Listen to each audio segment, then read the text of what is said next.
Friends, ज्ञान भारती परीक्षा में आप सभी का स्वागत है।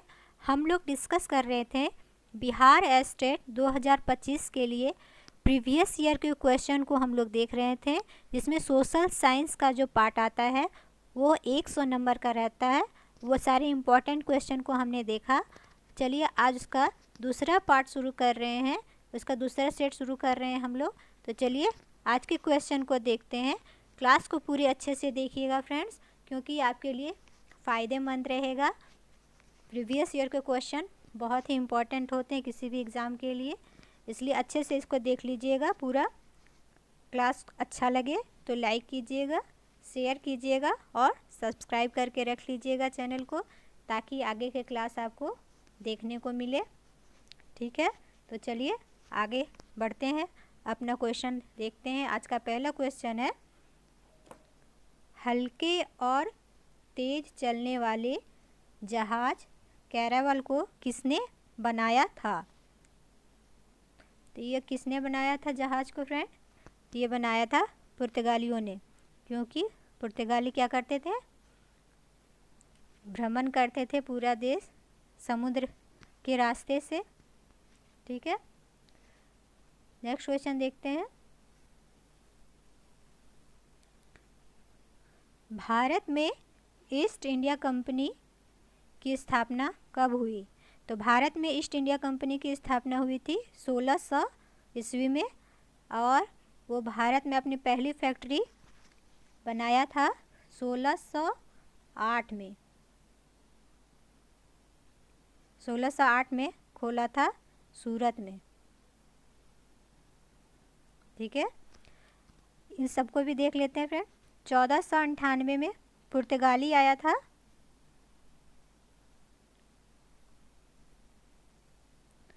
पुर्तगाली आया था और अपनी फैक्ट्री खोली थी उसने कोचीन में।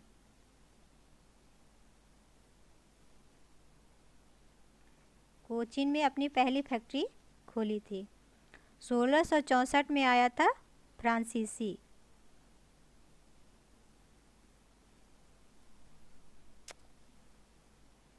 फ्रांसीसी आया था और उसने अपनी फैक्ट्री सूरत में खोली थी। 1602 ईस्वी में आया था डच, और उसने अपनी फैक्ट्री खोली थी मसूलीपट्टनम में।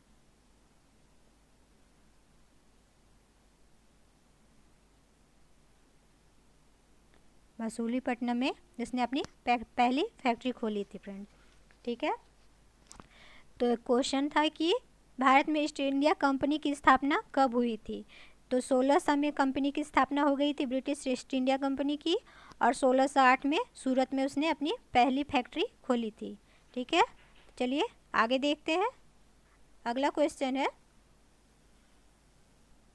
उत्तमासा अंतरिप the cape of good hope किसने खोजी थी ये वाली? तो ये खोजा था बार्थोलोमियो डियाज, इसने खोजा था। उत्तमासा अंतरिप है फ्रेंड, ये दक्षिण अफ्रीका का जो दक्षिणी बिंदु है, दक्षिणी भाग, उसे हम कहते हैं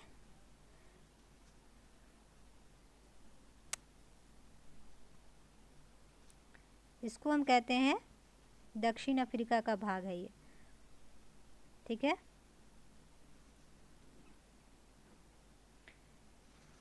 और इसको खोजा था बार्थोलोमियो डियाज ने। इसकी कब खोजा था फ्रेंड? 1478 में, जब वास्को डिगामा भारत आया नहीं था, उसके पहले ही एक कैप ऑफ गुड होप की खोज हो गई थी। ठीक है, उसी के रास्ते से वास्को डिगामा भारत आया था। अगला क्वेश्चन देखते हैं।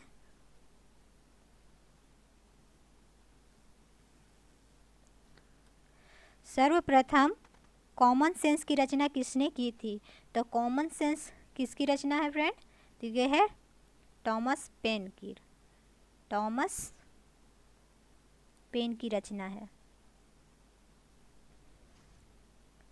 तो ऑप्शन देख लेते हैं। ऑप्शन सी, नेक्स्ट क्वेश्चन देखते हैं। नेक्स्ट क्वेश्चन है अमेरिका स्वतंत्रता संग्राम की सबसे महत्वपूर्ण उपलब्धि क्या थी? तो उसकी क्या थी इम्पोर्टेंस?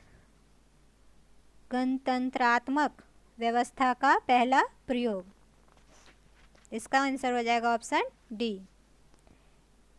नेक्स्ट क्वेश्चन देखते हैं।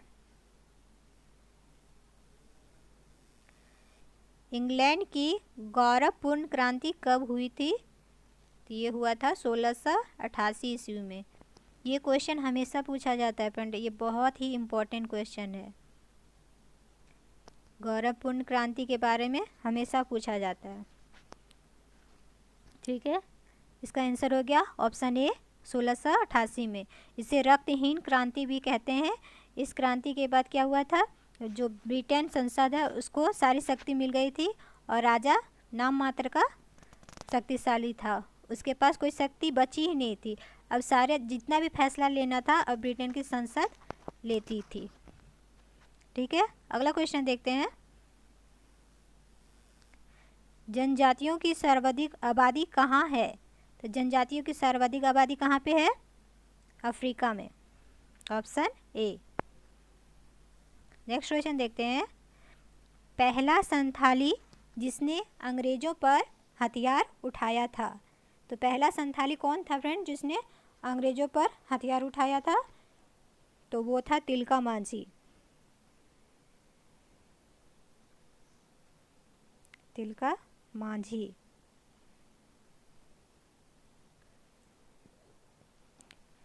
ये विद्रोह किया था कब? 1784 में।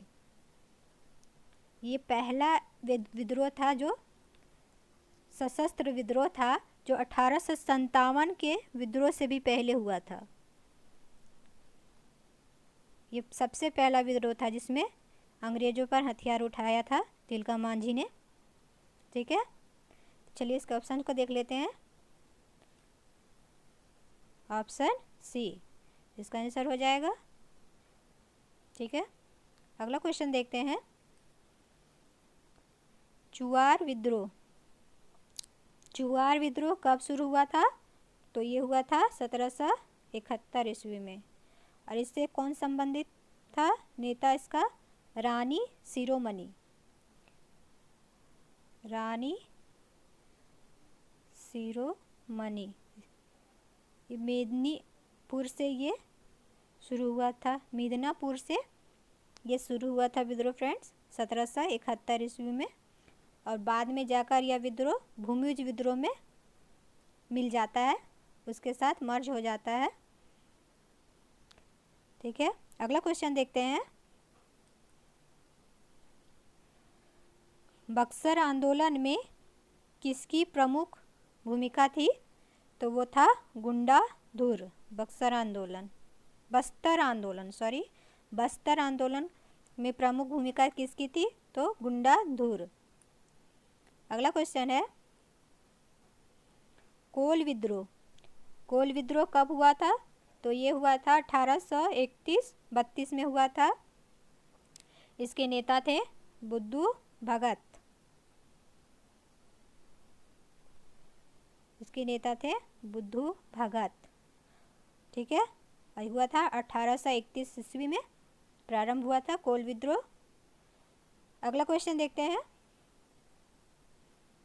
अगला क्वेश्चन है इनमें कौन कोल विद्रोह से में शामिल हुआ था? कोल विद्रोह में तो वहाँ पे मैंने बता दिया था आपको, बुद्धू भगत। इन सबको भी देख लेते हैं फ्रेंड। ये तो पढ़े हम लोग अभी ऊपर में, चुआर विद्रोह से यह रिलेटेड है। चूड़ामन राय ये है चेरो का विद्रोह हुआ था, उससे रिलेटेड है। और भैरव ये है संथाल विद्रोह से। संथाल विद्रोह सिद्धू, कानू, चांद, भैरव ये 4 भाई थे, उसी में ये है भैरव, संथाल विद्रोह से रिलेटेड है। ये चेरो विद्रोह से संबंधित है फ्रेंड चूड़ामन राय। और रानी शिरोमणि चुआर विद्रोह से रिलेटेड है। अब बुद्धू भगत कोल विद्रोह से। ठीक है, चलिए आगे बढ़ देख लेते हैं। निम्न में से कौन सा देश चावल का प्रमुख उत्पादक है? तो चावल का सबसे ज़्यादा कौन चावल उत्पादन करता है इनमें से? तो चीन। चीन है पहले नंबर पर और दूसरे नंबर पे भारत। दूसरे नंबर पर भारत है। ठीक है, इसका आंसर हो गया चीन सबसे बड़ा उत्पादक है। अगला क्वेश्चन देखते हैं। अगला है, भारत में कुल फसल उत्पादन क्षेत्र का कितना प्रतिशत तिलहन से आच्छादित है? तो ऑयल सीड कितना परसेंट है? तो ये है 12%, ऑप्शन बी। नेक्स्ट देखते हैं, कौन खरीफ फसलों का उदाहरण नहीं है? तो खरीफ फसल का उदाहरण कौन नहीं है फ्रेंड, इसमें देखते हैं। चावल। चावल तो खरीफ फसल है। पहले जान लेते हैं कि फसल 3 प्रकार का होता है। एक होता है खरीफ, एक खरीफ होता है, दूसरा रबी और तीसरा होता है जायद। तो खरीफ फसल उगाई जाती है फ्रेंड कब? से ये उगाया जाता है, आपका बोया जाता है जुलाई अगस्त के महीने में, मानसून जब शुरू होता है। ठीक है, इसमें देखिए धान। धान कब उगाया जाएगा? जुलाई अगस्त के महीने में ये होता है और सितंबर अक्टूबर में काट लिया जाता है इसको। रबी फसल होता है सर्दी के मौसम में, जैसे गेहूँ, चना, ये सब क्या है सर्दी में होता है। इसे सितंबर अक्टूबर नवंबर में से बोया जाता है और मई जून के महीने में से काट लेते हैं। मई जून में काट लिया जाता है इसको। और जायद फसल है फ्रेंड, जब न अधिक ठंडा रहता और न गर्मी, बीच में जब शरद ऋतु रहती है, बसंत का मौसम रहता है, उस वक्त जैसे खीरा, ककड़ी, तरबूज, ये सब तरबूज ये सब फसल उगाया जाता है, उसको क्या बोलते हैं? जायद फसल बोलते हैं। तो खरीफ यहाँ पे पूछ रहा है कि निम्नलिखित में कौन खरीफ फसल का उदाहरण नहीं है? तो ऑप्शन देख लेते हैं। चावल, गेहूँ, चना और मटर। तो ये सब तो रबी फसल का उदाहरण है, ये सब तो ठंड में होता है, ये रबी फसल का है। चावल ये खरीफ फसल का है। लगता है कि ये नहीं होगा। कौन सा खरीफ फसल का उदाहरण होगा? तो चावल। आंसर तब सही होगा ए। ठीक है, अगला क्वेश्चन देखते हैं। अगला है, कौन कृषि की एक प्रणाली का वर्णन करता है जहाँ एक बड़े, यहाँ पे क्वेश्चन छूट गया है फ्रेंड्स, जहाँ एक बड़े क्षेत्र में, मैं लिखती हूँ यहाँ पे, क्षेत्र में एक ही प्रकार की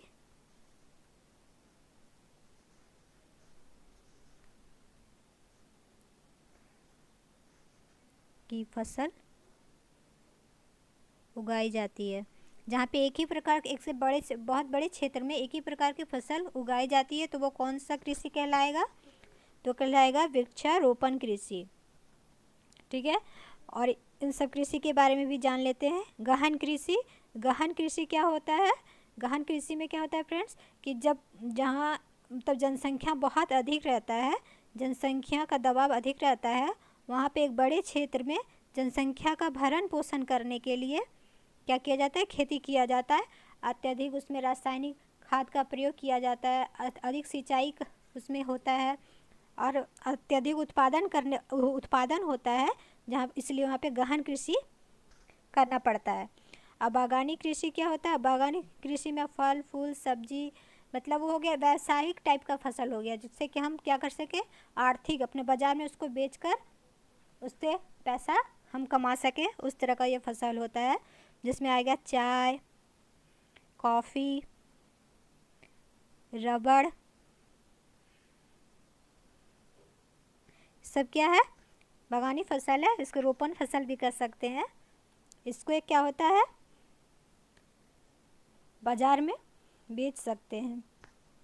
और स्थानांतरित कृषि हो गया फ्रेंड कि जब हम क्या करते हैं, किसी ज़मीन के टुकड़े को अच्छे से साफ़ करते हैं, उसे जलाकर उसे साफ़ कर लेते हैं। साफ़ करके जब उसमें एक छोटे से परिवार अपना भरण पोषण के लिए उसमें अनाज उगाता है, और अनाज जब हो जाता है उसके बाद जब उसकी उर्वरता, उस मिट्टी की उर्वरता जो ख़त्म हो जाती है, उपजाऊपन ख़त्म हो जाती है, तो उसे छोड़कर, उस भूमि को छोड़कर कहाँ चले जाते हैं, दूसरे जगह चले जाते हैं। तो ये हो गया स्थानांतरित, यानी कि शिफ्टिंग कल्टीवेशन हो गया। एक जगह से दूसरे जगह जाना क्या हो गया, स्थानांतरित कृषि कहलाती है। ठीक है, तो इसका आंसर हो गया फ्रेंड, इसका हो गया ऑप्शन बी। हम लोग समझ गए, ऑप्शन बी इसका आंसर है। अगला क्वेश्चन देखते हैं, कौन सी फाइबर फसल है, तो फाइबर फसल है जूट।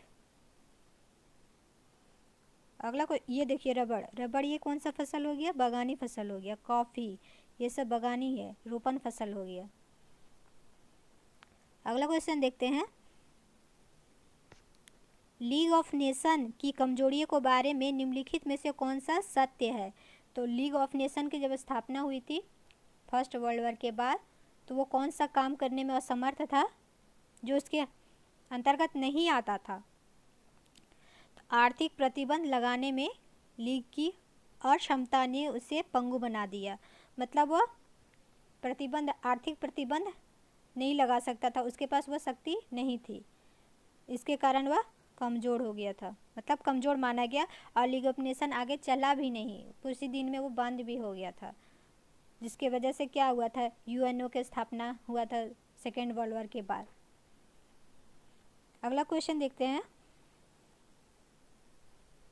सिंगरैली किस राज्य का सबसे बड़ा कोयला क्षेत्र है। तो सिंगरैली कहाँ पे है, मध्य प्रदेश में।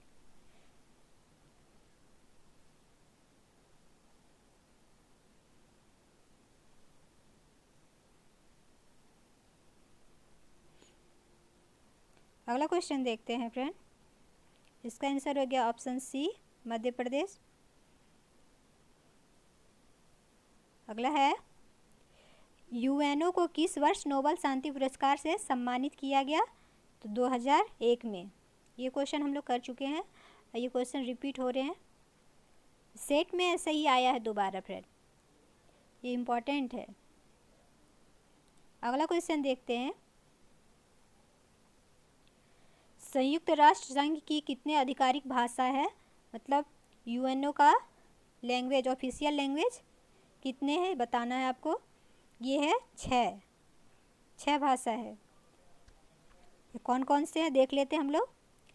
इसको देखिए, ऐसे हम याद करके रख सकते हैं, A B C F R S। ए से हो गया अरेबिक,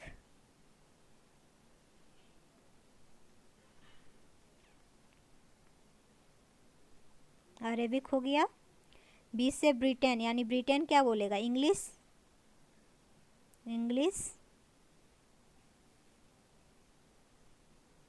ठीक है। सी से चाइनीज, CHI, चाइनीज हो गया। आर से रसियन, और एस से स्पेनिश। इस तरह हम लोग याद रख सकते हैं। 6 भाषा आधिकारिक भाषा है, अरेबिक, इंग्लिश, चाइनीज और एक फ्रेंच है, F से फ्रेंच भी है friends. Arabic, English, Chinese, French, Russian और स्पेनिश, ये क्या टोटल 6 भाषाएं हैं जो यूएनओ के ऑफिशियल लैंग्वेज हैं। ठीक है, इसका आंसर हो गया ऑप्शन बी। नेक्स्ट क्वेश्चन देखते हैं, राष्ट्र संघ के चार्टर सदस्य कितने राष्ट्र हैं। चार्टर सदस्य कितने हैं, तो 42। देख लेते हैं answer, option C. Next question देखते हैं। नेक्स्ट है, ये वर्ल्ड हिस्ट्री से है। ऊपरी सिलेसिया जर्मन और पोल्स दोनों द्वारा आबादी वाला क्षेत्र था। उसको राष्ट्र संघ ने, यूएनओ ने जर्मनी और पोलैंड के बीच अपर सिलेसिया के मुद्दे का समाधान कैसे किया? तो यूएनओ ने इसका कैसे समाधान किया फ्रेंड? तो उसका जो सिलेसिया, ऊपरी सिलेसिया था, जर्मन और पोल्स दोनों को क्या किया? उसके क्षेत्र को विभाजित कर दिया। ऑप्शन सी इसका आंसर हो जाएगा। अगला क्वेश्चन देखते हैं। रॉलट कानून किस वर्ष पारित किया गया? तो ये किया गया 1919 ईस्वी में। इसे काला कानून भी कहा गया है। ठीक है, इसी कानून रॉलट एक्ट का विरोध करने के लिए क्या हुआ था? जलियांवाला बाग हत्याकांड हो गया था फ्रेंड, पंजाब के अमृतसर शहर में। अगला क्वेश्चन देखते हैं। नेक्स्ट है, all India trade union Congress AITUC यानी कि आईटूक इसकी स्थापना कब और किसकी अध्यक्षता में किया गया था? तो ये किया गया था 1920 में 31 अक्टूबर 1920 लाला लाजपत राय के द्वारा। ठीक है, अगला क्वेश्चन देखते हैं। अगला है, चार्ल्स डिकेंस द्वारा रचित उपन्यास डॉम्बी एंड सन्स कब प्रकाशित किया गया? तो ये किया गया था 1848 में। ऑप्शन बी इसका आंसर हो जाएगा। अगला क्वेश्चन देख लेते हैं।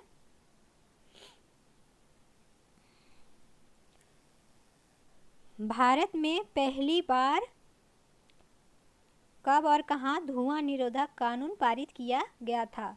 तो कहाँ पे किया गया था ये? तो ये किया गया था 1863 में कोलकाता में। Option B. अगला क्वेश्चन देख लेते हैं। सार्क का मुख्यालय कहाँ स्थित है? तो सार्क का मुख्यालय है फ्रेंड काठमांडू में, नेपाल का काठमांडू। और इसकी स्थापना हुई थी ढाका में, ठीक है, बांग्लादेश में। और इसका हेडक्वार्टर बन गया काठमांडू। इसमें कुल 8 सदस्य थे। ठीक है, अगला क्वेश्चन देख लेते हैं फ्रेंड। मुद्रण की तकनीक सबसे पहले कौन से 3 देशों में आई थी? प्रिंटिंग फर्स्ट अपीयर कहाँ पे हुआ था? Technology of printing first appear which country? तो ये सबसे पहले हुआ था शुरू मुद्रण की तकनीक चीन, जापान और कोरिया में। Option A. अगला क्वेश्चन देखते हैं। भारत का कुल क्षेत्रफल लाख वर्ग किलोमीटर में कितना होगा? तो भारत का क्षेत्रफल हम लोग जानते हैं फ्रेंड कितना है? भारत का क्षेत्रफल है 32,87,263 वर्ग किलोमीटर। ठीक है, तो इस क्या हो जाएगा लाख में? ये इसका आंसर हो जाएगा ऑप्शन ए 32.8 लाख। ठीक है, ऑप्शन ए इसका आंसर हो गया। अगला क्वेश्चन देखते हैं। मैकमोहन रेखा भारत को किस देश से अलग करती है? तो मैकमोहन रेखा अलग करती है फ्रेंड चीन को। चीन और भारत के बीच में क्या है? मैकमोहन रेखा है। ठीक है, और पाकिस्तान के साथ है रेड क्लिफ। भारत और पाकिस्तान के बीच में है रेड क्लिफ। अफगानिस्तान के साथ है डुरंड रेखा।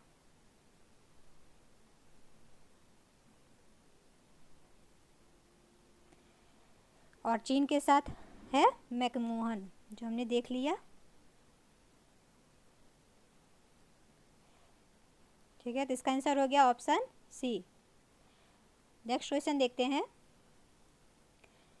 धुआंधार जलप्रपात किस नदी पर स्थित है? तो धुआंधार जलप्रपात है नर्मदा नदी पर, मध्य प्रदेश में। अगला क्वेश्चन देखते हैं फ्रेंड।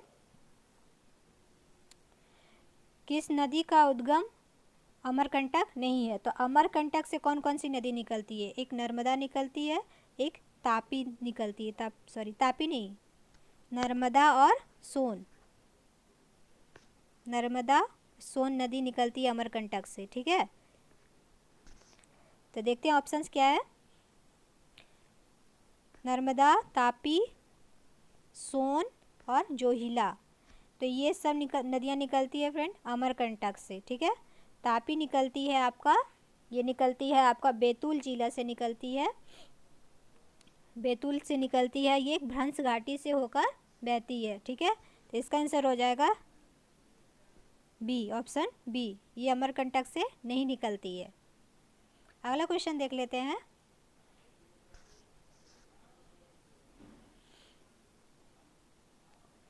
सर्वप्रथम मानसून शब्द किस देश के नाविकों द्वारा प्रयोग किया गया था? ये किया गया था अरबों के द्वारा। अरबों ने मानसून शब्द दिया था। और सुनामी शब्द आया था फ्रेंड, ये हुआ था जापानी शब्द है ये। मानसून अरबों के नाविकों द्वारा प्रयोग किया गया था, ठीक है। अगला क्वेश्चन देखते हैं।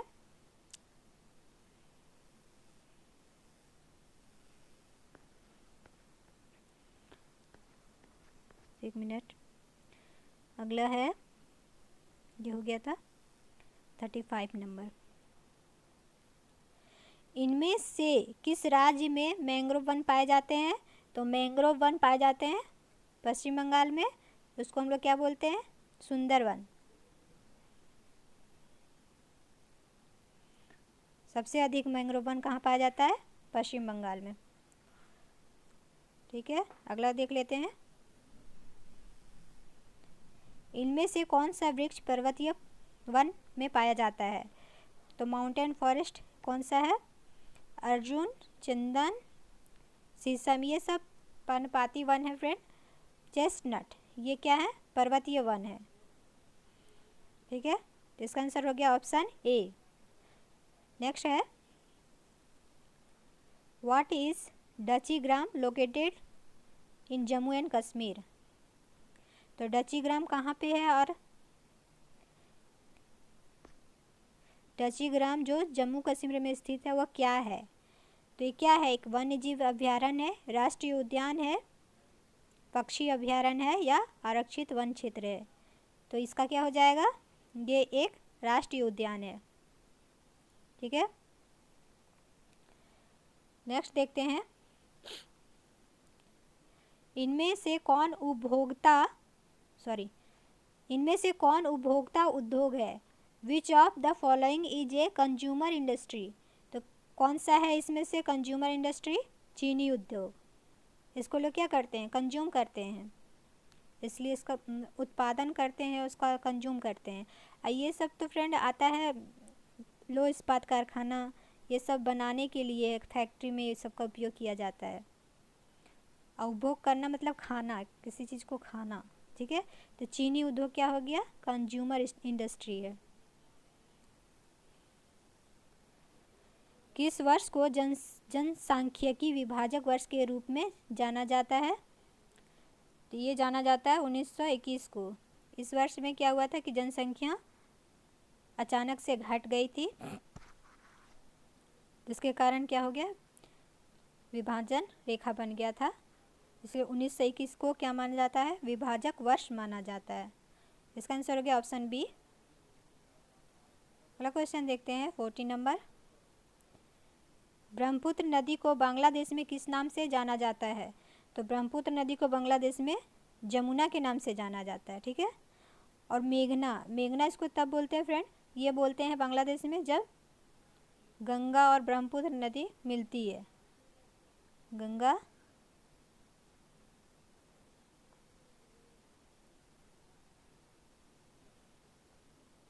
और ब्रह्मपुत्र जब मिल जाती है तो उसको मेघना बोलते हैं। और जब ये बांग्लादेश में केवल ब्रह्मपुत्र नदी को हम लोग जमुना बोलते हैं। अगला क्वेश्चन देखते हैं। भूटान के क्षेत्रफल का कितना प्रतिशत वन आच्छादित है? तो भूटान का कितना प्रतिशत वन से घिरा हुआ है? तो ये है 70%, ऑप्शन सी। अगला क्वेश्चन देखते हैं। भूटान की अर्थव्यवस्था किस पर आधारित है?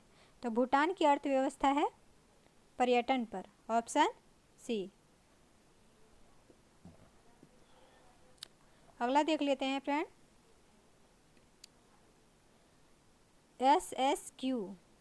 SSQ निम्नलिखित में से कौन भारत में वाणिज्यिक फसल है?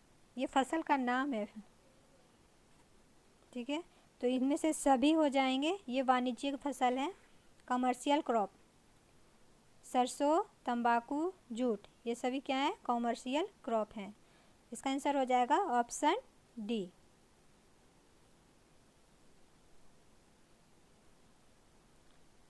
अगला क्वेश्चन देखते हैं,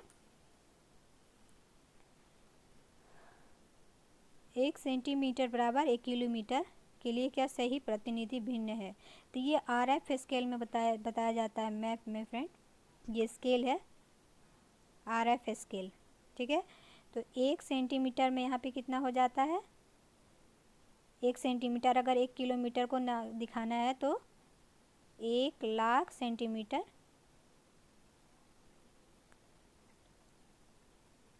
1,00,000 सेंटीमीटर बनता है। तो 1 सेंटीमीटर में कितना हो गया? 1,00,000 सेंटीमीटर, तभी क्या हो जाएगा? 1 किलोमीटर होगा ये। तो इसका ऑप्शन देख लेते हैं, ऑप्शन डी, 1:1,00,000, ठीक है। अगला क्वेश्चन देखते हैं, पृथ्वी पर नदी, पहाड़, समुद्र को प्रदर्शित करने वाले मानचित्र को हम क्या कहते हैं? तो इसको कहते हैं हम भौतिक मानचित्र, फिजिकल मैप। इसको फिजिकल मैप बोलते हैं, जिसमें हम पहाड़ देख सकते हैं, पठार देख सकते हैं, नदी देख सकते हैं, ये सब हो गया फिजिकल मैप। और पॉलिटिकल मैप होगा फ्रेंड, जब अलग अलग राज्य को हम लोग देखते हैं, जैसे झारखंड, बिहार,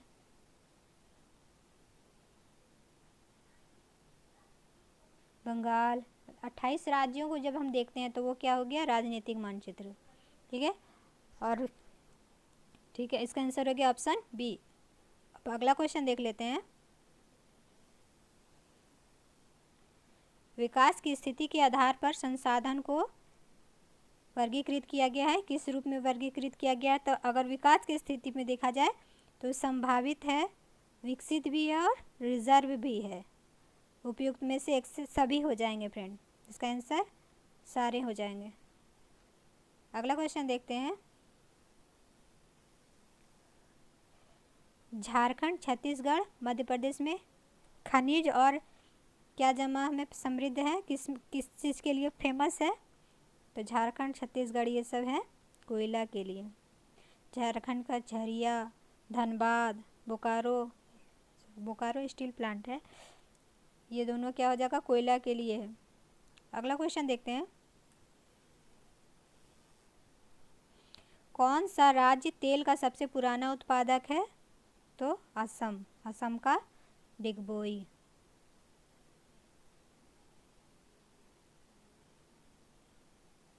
ये सबसे पहला तेल उत्पादन क्षेत्र है। अगला क्वेश्चन देख लेते हैं फ्रेंड, बालाघाट खानों में निम्नलिखित में से किस खनिज का खनन किया जाता है? तो वहाँ पे किया जाता है मैग्नीज का होता है, कॉपर भी होता है, लेकिन इसका आंसर इसमें है फ्रेंड ऑप्शन ए। बालाघाट कहाँ है? मध्य प्रदेश का है बालाघाट। मैग्नीज और कॉपर के लिए फेमस है। अगला क्वेश्चन देखते हैं, इनमें कौन सा जीव है जो केवल भारत में ही पाया जाता है? तो कौन सा हो जाएगा? गंगा डॉल्फिन, ये केवल भारत में ही मिलता है, ठीक है। आज के लिए बस इतना ही फ्रेंड, फिर मैं कल नेक्स्ट लेकर आऊँगी इसके बचे हुए सारे क्वेश्चन को। कल हम दूसरा सेट भी पूरा कर लेंगे, ठीक है। प्रीवियस ईयर का दूसरा सेट ख़त्म हो जाएगा। तो वीडियो अगर आपको अच्छा लगे फ्रेंड तो इसको लाइक ज़रूर कीजिएगा और चैनल को सब्सक्राइब कर लीजिएगा, शेयर कर दीजिएगा। Thank you.